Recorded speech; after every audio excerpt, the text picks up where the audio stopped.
नमस्कार दर्शक बंधु साई अनंत आश्रम को स्वागत।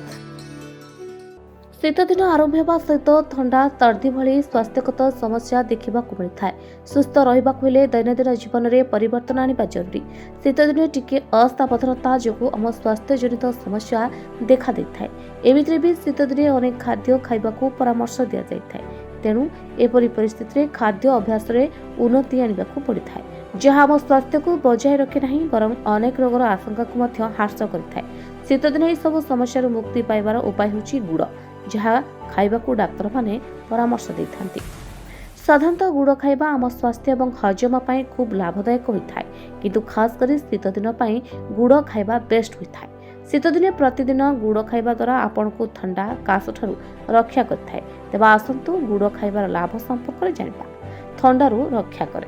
शीत दिन समस्त को विशेष सतर्कता अवलंबन करने आवश्यक।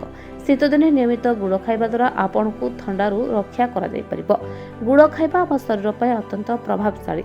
गुड़ खाइबा द्वारा ठंडा और फ्लू उभयरू मुक्ति मिल पारिबो। प्राथमिक चिकित्सा भाव में गुड़ खाइबा लाभदायक साबित हो पारे। श्वासक्रिया रे उन्नति आने।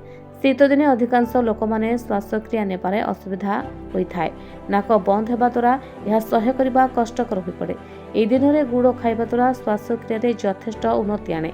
तेणु गुड़ खाइबार अभ्यास करंतु। रक्तचाप नियंत्रण करे। उच्च रक्तचाप रोगी माने शीत दिन गुड़ खाइबा निहाती जरूरी। उच्च रक्तचाप रोगी गुड़ फलप्रद होता है।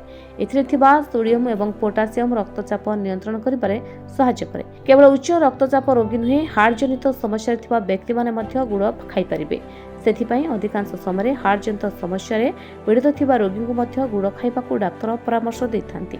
आंठू गंठी जंत्रणा मुक्ति दिए। गंठी जंत्रणा रे पीड़ित थिबा लोकमानकर कष्ट शीत दिन आहुरी बढ़ जाए। आंठू गंठी जंत्रणा मुक्ति दिए। गंठी जंत्रणा रे पीड़ित थिबा लोकमानकर कष्ट शीत दिन आहुरी बढ़ जाए। गुड़र आनालेजिक्स गुण जो यह लाभदायक बोली प्रमाणित होछि। शीत दिन जंत्रणा रे पीड़ित थिबा व्यक्ति एवं साधारण लोके उभय जदि यहाकू सेवन करती तेबे यह हाड़ एवं गंठी जंत्रणा मुक्ति पाई परिबे। एतिक नुहे गुड़ खाइले हजम प्रक्रिया रे खूब उन्नति आने, जहाँ आम शरीर पर अत्यंत लाभदायक होता है बोली विवेचना कराए। खाद्य खाइबा परे टिके गुड़ खाइबा आपणक हजम को आहुरी भल कर दिए। धन्यवाद।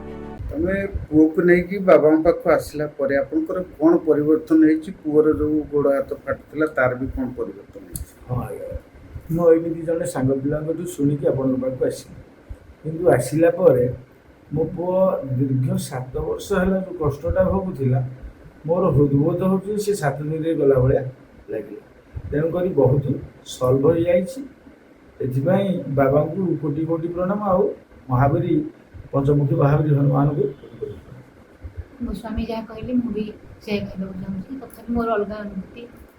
बाबा कहले मेडिटेशन करने आम 4 खाली मेडिटेशन कलापर काली कर मेडिटेशन मो निजे महावीर आसिक छुई पेटू देवी आ मुझे कष्ट पाई मो पुओ एमती कि बर्तमान अनुभव करुँच मो पुओ भविष्य संपूर्ण भल।